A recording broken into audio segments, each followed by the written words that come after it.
Stock మార్కెట్లో డబ్బులు invest చేయడంపై అనుమానాలున్నాయా? ఈ వెబినార్ ద్వారా క్లారిఫై చేసుకోండి. For details contact 9154156708.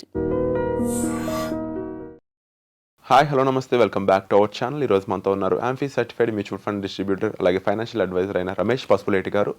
ముఖ్యంగా stock market, mutual funds, index funds ఇలాంటి వాటిలో ఇన్వెస్ట్మెంట్స్ అనేవి ఎంత సేఫ్ అంటే చాలా వరకు రిస్క్ ఉన్నా కూడా రిస్క్ తక్కువ ఉన్న ఫండ్స్ కూడా ఉంటూ ఉంటాయి. అట్ ది సేమ్ టైం సేఫెస్ట్గా కూడా ఇందులో మనం ఇన్వెస్ట్ చేయొచ్చు. సో అని ఇలాంటి విషయాలన్నీ సార్ నుండి తెలుసుకుందాం. నమస్కారం సార్. నమస్తే అండి.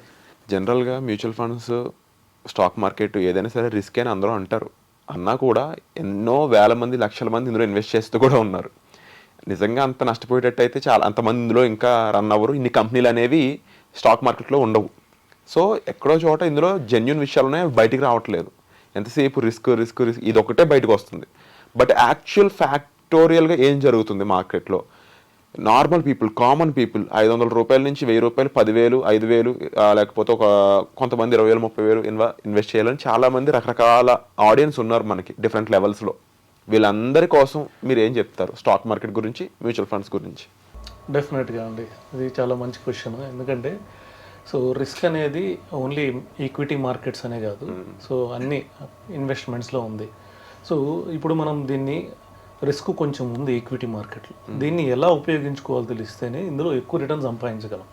చాలామంది లాస్ట్ ఇయర్ కొన్ని షేర్స్ 10 రెట్లు పెరిగిపోయినాయి అని, లేకపోతే ఒక ఫండ్ 90%, 80% ఇచ్చేసిందని సో ఆ ఫండ్లో ఇన్వెస్ట్ చేస్తుంటారు, లేదంటే ఆ షేర్స్లో పెడుతుంటారు. అంతేగాని అది ఈ సంవత్సరం ఎందుకు పెరగాలి? లాస్ట్ ఇయర్ 10 రెట్లు పెరిగినంత మాత్రాన ఈ ఇయర్ 10 రెట్లు పెరగాలని అవకాశం ఏం లేదు. ఉండొచ్చు, ఉండకపోవచ్చు, ఇంకా తగ్గచ్చు. సో 10 రెట్లు పెరిగింది కాబట్టి తగ్గే అవకాశమే ఉంది. సో ఇక్కడ రిస్క్ అనేది ఉంది. ఇప్పుడు ఒక 1 ఇయర్ కోసం మార్కెట్లో వచ్చిన వాళ్ళు లాస్ అవ్వడానికే ఎక్కువ అవకాశం ఉంది. ఎందుకంటే 1 ఇయర్లో ఒక్కోసారి గ్లోబల్ మొత్తం వరల్డ్లో సిచ్యువేషన్స్ కానివ్వండి, లేకపోతే ఇండియాలో ఏమైనా సిచ్యువేషన్స్ కానివ్వండి, ఇన్ఫ్లేషన్ అని ఇలాగ చాలా కారణాలు ఉన్నాయి. అంటే నేను ఇప్పుడు డబ్బులు పెట్టి సంవత్సరంలోకి తీసేసుకుందాం డబ్బులు అనుకుంటే నష్టపోయే అవకాశం ఎక్కువ ఉంది. లాభం ఉండే అవకాశం ఉంది కానీ చాలా తక్కువ ఉంది, లాస్ అయ్యే అవకాశం ఉంది. సో అందుకని ఏం చేయాలంటే ఇప్పుడు మనం హిస్టారికల్గా పాత 1 ఇయర్ కాకుండా 5 ఏళ్ల క్రితం, 5 ఏళ్ళ నుంచి ఇప్పుడు వరకు ఎన్ని రిటర్న్స్ వచ్చాయి మ్యూచువల్ ఫండ్లో చూస్తే ఆల్మోస్ట్ చాలా ఫండ్స్ 20% అబోవ్ రిటర్న్ ఇచ్చాయి. Multi cap funds, small cap funds కొన్ని 30% అబోవ్ కూడా ఇచ్చాయి రిటర్న్. అలాగే మనం దీన్ని 5 ఇయర్స్కి యూజ్ చేసుకోవాలి. ఎందుకంటే 1979 నుంచి కూడా మార్కెట్ చూస్తే ఎవ్రీ 5 ఇయర్స్ 79-84 వరకు, 1979-84 వరకు, 80 నుంచి 85 వరకు, ఇలాగ ఎవ్రీ 5 సంవత్సరాలు చూసుకుంటే మార్కెట్ 12% రిటర్న్ ఇచ్చింది. సో ఇది మన కళ్ళ ముందు కనబడుతుంది డాటా అంతా. అంటే 5 ఏళ్ళు ఉన్న వాళ్ళకి 12% వచ్చే రిటర్న్ వచ్చే అవకాశం 99% ఉందని మనకు తెలుస్తుంది. తెలిసినప్పుడు మనం ఆ రిస్క్ని ఎలా యూజ్ చేసుకోవాలంటే 5 ఇయర్స్కి మనం ఇన్వెస్ట్మెంట్గా యూజ్ చేసుకోవాలి. యూజ్ చేసుకుంటే రిస్క్ లేదు. 99% ప్రాఫిటే పొందారు కదా, అంటే రిస్క్ లేదు. ఇంకోటి వచ్చి మనం ఇదే కాదు, ఈక్విటీ మార్కెట్ అనే కానివ్వండి, మ్యూచువల్ ఫండ్ అన్నా కూడా ఇలాగే మనం కొన్ని వేరే ఇన్వెస్ట్మెంట్స్ చూద్దాం. సపోజ్ రియల్ ఎస్టేట్ ఉంది, మనం ఒక ప్లాట్ కొంటున్నాం, ఒక ల్యాండ్ కొంటున్నాం. దాన్ని మనం 1 ఇయర్ కోసం కొనం కదా. ఇప్పుడు ఒక ల్యాండ్ కొంటున్నామంటే 1 ఇయర్ తర్వాత అమ్మాలని మనం కొనం. సో మనం ఏమనుకుంటాం, అది 10 రెట్లు పెరుగుతుంది, తర్వాత అమ్ముదాం. అది 5 ఏళ్ళు అయినా కానీ, 10 ఏళ్ళు అయినా కానీ, 20 ఏళ్ళు అయినా కానీ అది 10 రెట్లు పెరుగుతుంది, అప్పుడే అమ్ముదామని మనం కొంటాం, అంతే కదా. లేదంటే ఒక 10 సంవత్సరాల కోసం కొంటాం, 1 ఇయర్ కోసం కొనం. అలాంటప్పుడు మనం షేర్ మార్కెట్లో కూడా అదే ఉద్దేశంతో రావాలి. అది 10 రెట్లు అయినప్పుడు తీసుకుందామని రావాలి. లేదంటే 1 ఇయర్ కోసం దాంట్లో ఇన్వెస్ట్ చేయకూడదు. 5 సంవత్సరాల కోసం వస్తే కూడా చాలా మంచి రిటర్న్ వచ్చే అవకాశం ఉంది. ఇది ఫస్ట్ పాయింట్. దీంతో కాకుండా ఇంకొక వేరే వాటితో కూడా కంపేర్ చేద్దాం. సపోజ్ ఇన్సూరెన్స్ పాలసీస్ ఉన్నాయి, 15 ఏళ్ళు, 20 ఏళ్ళు అయినా కడుతున్నారు. కొన్ని ఎల్ఐసి పాలసీని 30-35 ఏళ్ళ టర్మ్ కూడా చూశాను. ఎల్ఐసిలో నెల అలా ఒక 10 సంవత్సరాలు కట్టి ఇదే సైమల్టేనియస్ ఇంకో పర్సన్ మ్యూచువల్ ఫండ్స్లో నెల ఒక సెటిల్ అమౌంట్ పెడితే ఎవరు ఎక్కువ లాభం పొందుతారు? డెఫినెట్గా మ్యూచువల్ ఫండ్ అయినండి. ఎందుకంటే ఎల్ఐసిలో ట్రెడిషనల్ ఇన్వెస్ట్మెంట్లో పర్టికులర్గా మేబీ 6% వర్కౌట్ అవుతుంది. కాకపోతే కొద్దిగా రిస్క్ కవర్ ఉంటుంది కొంచెం, ఇక్కడ రిస్క్ కవర్ ఉండదు. కానీ మ్యూచువల్ ఫండ్లో 10 ఇయర్స్ ఉన్న వాళ్ళకి 15% రిటర్న్ వచ్చే అవకాశం ఎక్కువ ఉంది.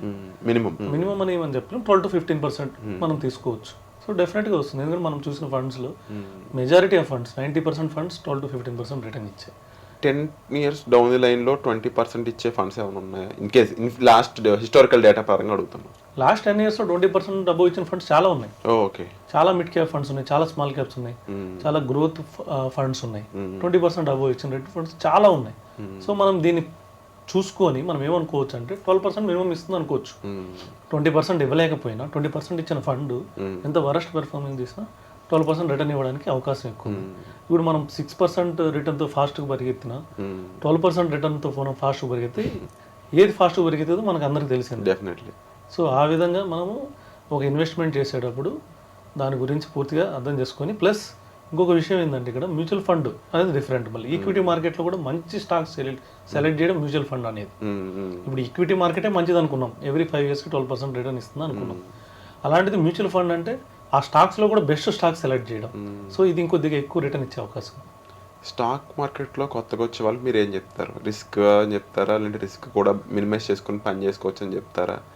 వాళ్ళందరికీ కూడా ఎదగాలని ఉంటుంది, డబుల్ చేసుకోవాలని ఉంటుంది, ఎంతసేపు ఇన్ఫ్లేషన్ని బీట్ చేయలేని ఆ ఎఫ్డీలో కంటే కూడా ఒక బెటర్ ఇన్వెస్ట్మెంట్ ఆప్షన్ కావాలని డెఫినెట్లీ ఉంటుంది. ఈ విషయాలు తెలియని వాళ్ళు కూడా ఉంటారు. వాళ్ళందరికీ, కొత్త వాళ్ళందరికీ మీరు చెప్పే మాట ఏంటి? డెఫినెట్గా అండి, రిస్క్ ఉంది, ఆ రిస్క్ని మనం కరెక్ట్గా వాడుకోవాలి. ఇంకో విషయం చెప్తాను, ఇది కూడా మంచి రిస్క్ అనుకోవాలి. సో రిస్క్ని మనం ఎలా వాడుకోవాలో తెలిస్తే దాని బెనిఫిట్స్ పొందొచ్చు. సో ఇప్పుడు మనం స్విచ్ చేస్తాం, అది రిస్కే కదా. అవును. మన జీవితకాలంలో ఎన్నోసార్లు రోడ్లు దాటాం, అది కూడా రిస్కే.